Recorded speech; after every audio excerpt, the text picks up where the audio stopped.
설 연휴가 오늘로 마무리되면서 내일 국내 증시가 다시 문을 엽니다. 연휴 직전 코스피는 사상 처음으로 5,500선을 넘기도 했는데요. 연휴 동안 해외 증시와 주요 경제 지표가 발표된 만큼 연휴 이후 첫 거래일 흐름에 관심이 쏠립니다.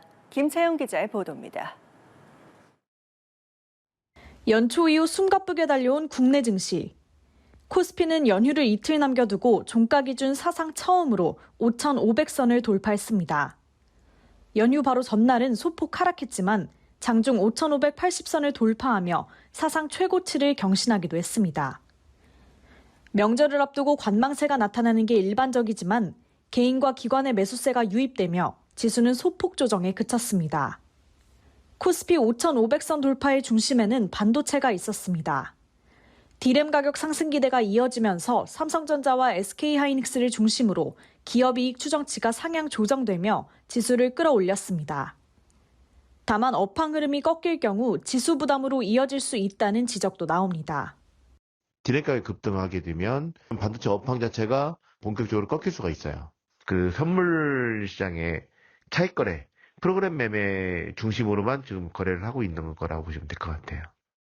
연휴 동안 국내 시장이 쉬는 사이 미국에서는 주요 경제 지표가 발표됐고 환율 변동성도 이어졌습니다.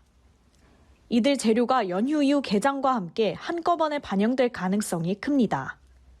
특히 환율은 외국인 수급을 좌우할 핵심 변수로 꼽힙니다.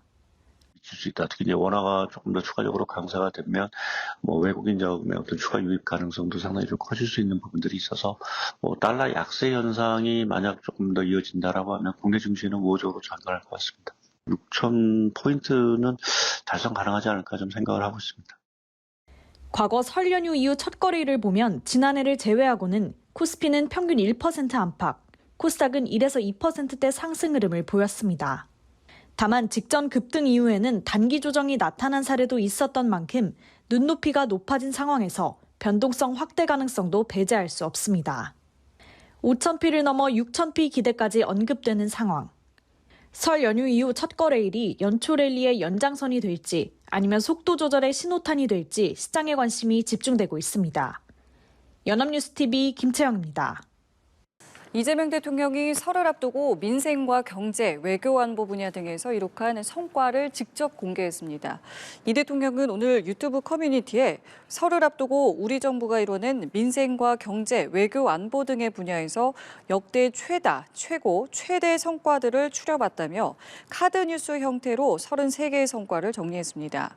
경제 분야 성과로는 최고치를 경신한 코스피 지수 등이, 민생 분야 성과로는 소비자 심리지수 8년 만에 최고 기록이, 사회 문화 분야 성과로는 국무회의 업무보고 생중계 등이, 외교 안보 분야 성과로는 한미 간 핵 잠수함 협력 추진을 위한 합의 도출 등이, 과학 기술 분야로는 AI 3대 강국 도약을 위한 GPU 26만 장 확보 등이 제시됐습니다.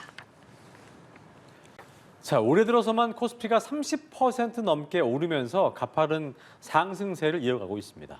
미국 기술주 중심의 나스닥이 조정을 받는 상황과는 대비되는 흐름인데요. 김수빈 기자가 정리해봤습니다. 1월 거래 시작 당시 4,200선이었던 코스피. 하지만 명절 전 마지막 거래일엔 5,500선에 안착하며 연초 대비 30.68% 급등했습니다.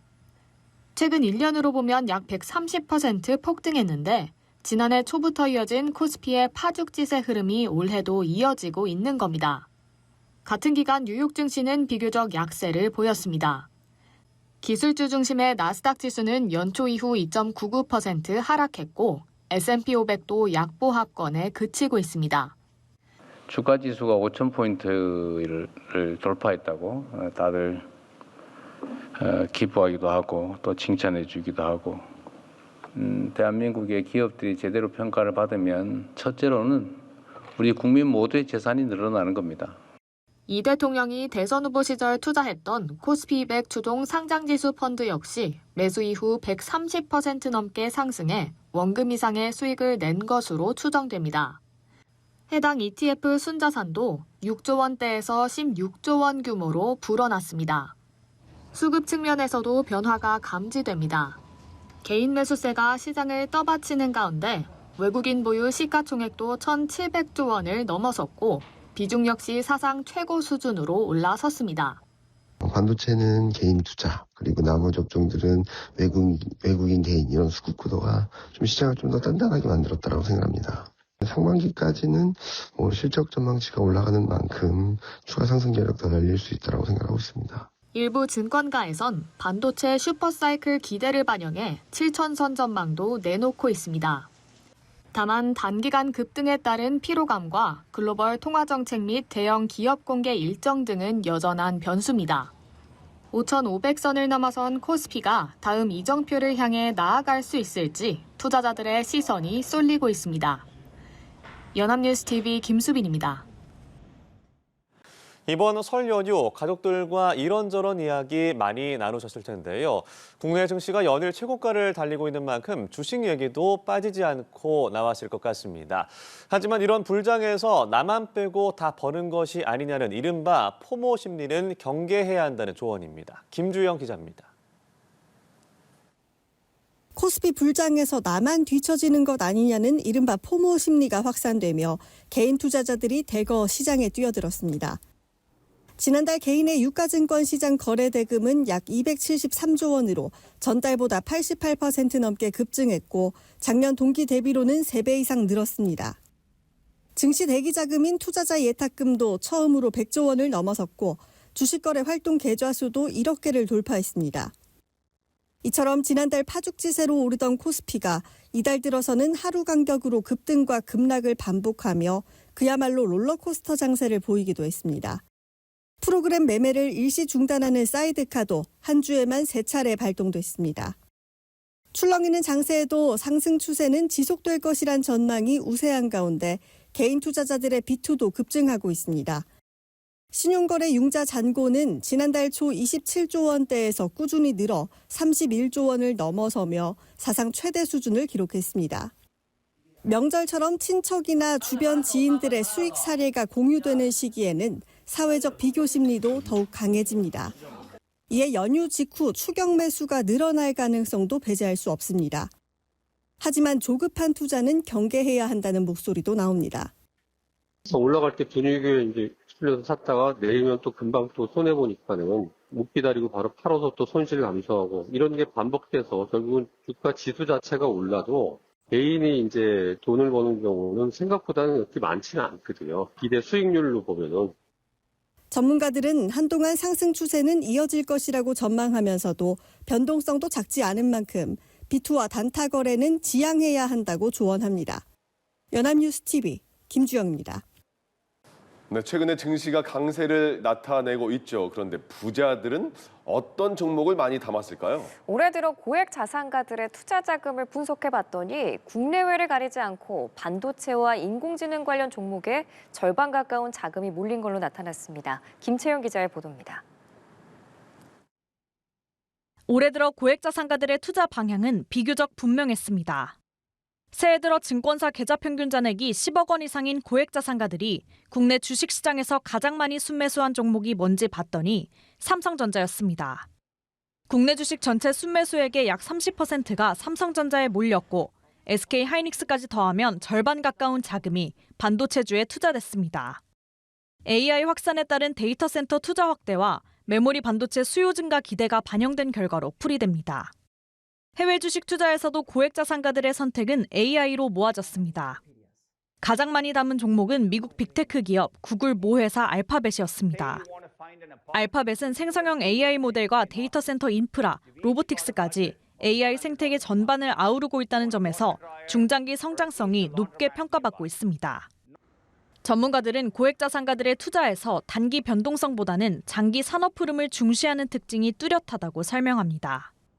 메모리 반도체 같은 경우에는 27년까지는 공급이 현실적으로 늘어나기가 어려워요. 점유율 거의 80%를 갖고 있는 삼성전자하고 SK하이닉스의 수혜는 당연한 거 아니냐. 코스피 강세 흐름 속에 투자 심리가 전반적으로 살아나면서 자금은 코스닥 시장으로도 점차 확산되는 모습입니다. 실제로 코스닥 150 지수를 추종하는 ETF들이 고액 자산가들의 순매수 상위권에 이름을 올렸습니다. 전문가들은 AI와 반도체를 중심으로 한 성장주 투자 흐름이 당분간 증시 전반으로 이어질 가능성에 주목하고 있습니다. 연합뉴스TV 김채영입니다. 네, 설 연휴를 앞두고 코스피 5,500선을 돌파하면서 사상 최고치를 기록했습니다. 자, 연휴 이후에 강세장을 이어갈지 관심이 쏠리고 있는 상황에서 다주택자 양도세 중과 유예 종료도 다가오면서 매도자와 매수자의 셈법도 복잡해지고 있습니다. 자, 다양한 경제 이슈 권혁중 경제평론가와 함께 알아보겠습니다. 안녕하세요. 네, 안녕하십니까. 네네. 코스피가 이제 5,000피가 넘어서 5,500선까지 올라갔잖아요. 연휴 전에. 네. 그럼 연휴 끝나고 나서는 뭐 흐름이 어떻게 될까요? 이제 반도체 랠리가 계속 이어지는 한 코스피 지수는 계속 상향된다라는 예. 것이 이제 시장의 중론입니다. 네. 왜 그러냐면 우리나라의 이제 코스피 지수 중에서 반도체 업황이 차지하는 게 거의 비중이 30%가 넘어가거든요. 예. 그러니까 삼성전자, SK하이닉스가 계속 오르게 된다 그러면 코스피 지수는 계속 올라갈 수밖에 없습니다. 물론 착시 효과는 좀 있겠죠. 예. 오르는 것만 오르는 네. 내 주가는 내 종목은 그렇게 많이 오르지 않는 예. 이런 뭐 효과는 있을 수 있어도 그래도 코스피 지수 상승은 계속 이어질 수 있다. 그래서 시장에서는 구조적 레벨업 단계다라고 지금 보고 있는데요. 예. 일단 해외 보고서를 본다 그러면 6,000피까지 갈 수 있다는 보고서들이 계속 나오고 있습니다. 네. 어떤 뭐 해외 IB 같은 경우에는 뭐 7,000선까지도 얘기하고 있으니까 예. 그 정도로 이제 긍정적으로 보고 있는 추세가 많고 이제 두 번째로 보면은 이제는 선행 EPS, 그러니까 주당 순이라고 얘기하는데 이게 한 30% 더 상향 조정되고 있거든요. 예. 그러니까 계속적으로 우리나라의 기업들의 이익이 계속적으로 추정치가 높아지고 있다라는 게 이게 하나의 또 요인이기도 합니다. 예. 역시나 그 이익은 반도체 업황에서 지금 나오고 있다 보니까 예. 지수 자체를 더 끌어올릴 수 있다라는 게 이제 시장의 또 중론이기도 하고요. 예. 이제 다만 그런 건 있습니다. 이제 너무 많이 올랐거든요. 지금 이제 코스피가 한 달 사이에 16% 상승했고 1년 전 대비해서 본다 그러면 110%가 상승했습니다. 예. 그러니까 사실 1년 이맘때 삼성전자나 SK하이닉스 이런 종목을 갖고 있다 그러면 예. 뭐 기록적인 상승률을 기록을 했겠죠. 아마 오늘 이제 설날입니다. 그래서 많은 분들이 설날 덕담 나눴을 때, 또 네. 얘기 나눴을 때, 과거에는 이제 부동산 얘기가 주를 이뤘다 그러면 예. 아마 오늘은 삼전이나 SK하이닉스 갖고 있니? 예, 이렇게 얼마 벌었어? 뭐 이런 얘기를 많이 나눴을 것 같아요. 예. 그 정도로 많이 올랐거든요. 그러니까 밸류가 부담스럽다는 거죠. 그래서 아마 설 명절 끝나고 차익 실현 매물이 어느 정도 나올 수도 있다라는 얘기도 나오지만 예. 그래도 구조적으로 설 명절 끝나더라도 우상향 그래프는 계속적으로 나올 수 있다는 것이 이제 예. 시장의 관측이고요. 다만 시장의 변동은 좀 있습니다. 일단 미국의 이제 고용 지표가 최근에 이제 발표가 됐는데 네. 약간 이게 극과 극이었어요. 사실 처음에 발표됐던 것을 본다 그러면 비농업 일자리가 13만 명 증가됐다 이렇게 나왔는데요. 예. 너무 잘 나온 거예요. 시장 예상치보다. 그러니까 이 고용 측면에서 이런 너무 탄탄하다. 뭐 경기가 죽지 않았다. 이렇게 이제 보고 있는 거죠. 그러면 금리 인하 이유가 사라집니다. 예. 그래서 이제 연준에서는 빠르면 7월 금리 인하를 그래서 상반기에는 금리 인하가 없다. 이렇게 이제는 예측을 했는데 그 다음 날 예. 이 소비자 물가 지수 그러니까 CPI 지수가 발표가 됐는데 이때 2.4% 상승 이렇게 나왔거든요. 이거 본다 그러면 물가 상승이 그렇게 높지 않네? 그러면은 일단 물가가 만약에 높아진다 그러면 금리를 이제 고금리를 유지를 해야 되는데 아니다. 이거는 그러면은 물가 지수가 낮게 나왔으니 생각보다 그럼 이제 금리 인하 한번 할 수 있겠다. 그래서 6월 달에도 한번 할 수 있겠다. 예. 이렇게 나온 거예요. 그래서 약간 상반된 지표가 나오면서 시장에서는 약간 이렇게 혼조세가 좀 헷갈렸네요. 나와줬고, 예. 그래서 이런 점들을 이제 잘 보셔야 되는데 지금 상황에서는 크게 뉴욕 주가에 큰 영향을 주지는 않고 있다라고 좀 생각을 해보겠고요. 예. 그래서 결국에는 설 명절 끝나고는 우리 시장 안에서만 볼 필요가 있겠죠. 일단은 해외 이제 거시적인 환경은 이대로 흘러간다 그러면 일단 워낙 반도체 업체 업황이 너무 좋기 때문에 예. 아마 계속적으로 좋은 흐름을 이어갈 것이다라고 보고 있습니다. 우리 코스피에서도 반도체 업종 좋고 다른 업종 보면 또 금융권이 되게 좋았나 네. 보죠? 그렇습니다. 실제 이제는 KRX 증권 지수를 본다 그러면 예. 1월 한 달 동안에 40% 상승을 했고요. 2월 들어와서 24%대 이제 상승을 했거든요. 그러니까 워낙 좋았어요. 예. 아마 다 기억하실 겁니다. 이게 불장이면은 네. 항상 이제는 브로커리지 수수료가 올라가죠. 수수료 수익이 올라가다 보니까 당연히 이제는 증권사들에 대한 관심을 가질 수밖에 없고 예. 당연히 이제 거래가 활발해지잖아요. 회전율이 높다 보니까 뭐 수수료 이율은 높아지면서 증권사에 대한 영업이익이 높아질 수밖에 없고 그게 또 수급으로 쏠리다 보니까 예. 이런 증권주들이 굉장히 크게 많이 올라왔고요. 예. 그러다 보니까 지금 많은 부분들이 이제는 관심을 좀 받고 있습니다. 그다음에 대기 자금도 충분해요. 이게 지금 예탁금 같은 경우가 95조 원이 넘어섰고 예. 신용융자 잔고도 31조 원이 넘어섰습니다. 그러니까 이게 총알이 지금 탄탄하다는 거죠. 계속적으로 시장에 들어올 자금들이 있다 보니 야 그러면 증권사들의 이제 수수료 이익은 더더욱 커질 수밖에 없다. 그래서 선행적으로 먼저 투자하신 분들이 굉장히 많고 그러다 보니까 이런 금융주 중에서도 증권사에 대한 주가가 계속적으로 오르고 있는 추세입니다. 또 하나가 이제 많은 분들이 보셔야 되는 게 비슷하게 많이 뛰고 있는 게 건설주입니다. 건설에 대한 KLX 건설 지수가 한 달 사이에 40% 넘게 뛰었거든요. 그러니까 이것도 비슷한 이제 이야기인데 한데 지금의 시장을 이끄는 것은 AI죠. AI에 대해서 그러면 막대한 전력을 어떻게 해갈 것이냐? 본다 그러면 이제 원전입니다. 야, 그러면 원전은 누가 만들지? 우리나라 건설 업계네. 이렇게 이제는 맥락이 가는 거죠. 근데 이런 내러티브가 살아있다 보니까 서사가 살아있는 거예요. 이야기가 있다 보니까 많은 분들이 야 그러면 건설에 대한 이런 원전 테마로 지금 묶였기 때문에 뭐 아파트만 보면 답이 없죠. 한데 이렇게 원전 테마로 지금 묶여 있고 AI 테마로 묶여 있다 보니까 이런 건설주에 대한 상승도 이제는 우리가 눈에는 잘 안 보이지만 크게 올랐습니다. 그래서 이렇게 뭐 반도체만 있지 않는다라는 거 기억하셨으면 좋겠습니다. 그렇군요. 그리고 고액 자산가들 이른바 우리가 흔히 말하는 부자들은 그러면 이런 코스피 좋은 상황에서 그들은 어느 종목에 투자하는가 좀 알려주세요. 네, 그렇습니다. 실제 이제 KB증권에서 최근에 올해 들어와서 9일까지 이런 고액 자산가, 그러니까 예탁금이 한 10억 원이 넘어가신 분들이죠. 이런 분들이 어느 종목에 투자를 했을까라고 이제 조사를 해봤습니다. 역시나 뭐 우리가 예상하셨다시피 1위는 삼성전자였고요. 전체적으로 순매수액의 전체 비중에서 29%를 좀 차지했습니다. 역시나 삼성전자였고요. 두 번째는 뻔히 예상됩니다. SK 하이닉스죠. 3위는 CES 이후에 아틀라스를 이제는 공개를 하면서 이거에 대해서 막 엄청 많은 분들이 정말로 크게 인사이트를 받았거든요. 그래서 현대자동차, 3위가 현대자동차였고요.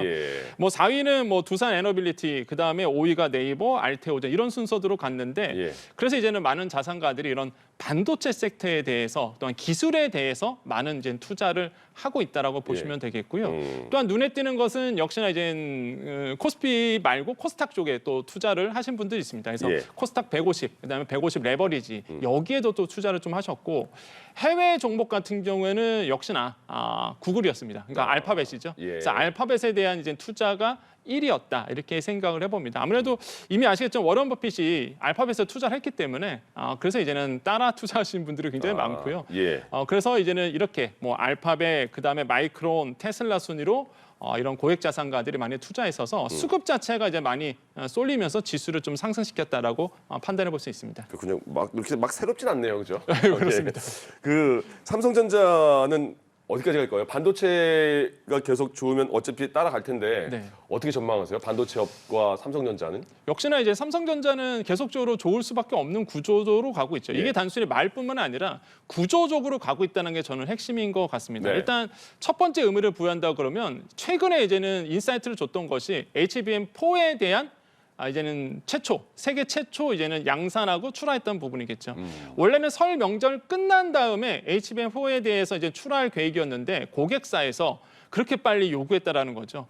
그만큼 수요가 탄탄하다는 얘기고 SK 하이닉스보다 먼저 출하를 했다는 것이 아마 시장에 큰 인사이트를 줬어요. 왜냐하면 그동안 삼성전자가 이런 HBM 때문에 좀 고생을 많이 했었는데 누구보다 HBM4를 먼저 했다라는 거죠. 그러니까 3E를 건너뛰고 그 다음 단계로 먼저 갔다라는 게 아마 삼성전자의 이런 반도체 기술에 대한 가장 큰 이제 저력이라고 생각을 해보겠고 수율도 잡혔다라는 거 아니겠습니까? 고객사에서 이제 통과가 했다는 것은 결국은 엔비디아에 통과했다는 얘기는 수율 자체도 이제 잡았다는 얘기거든요.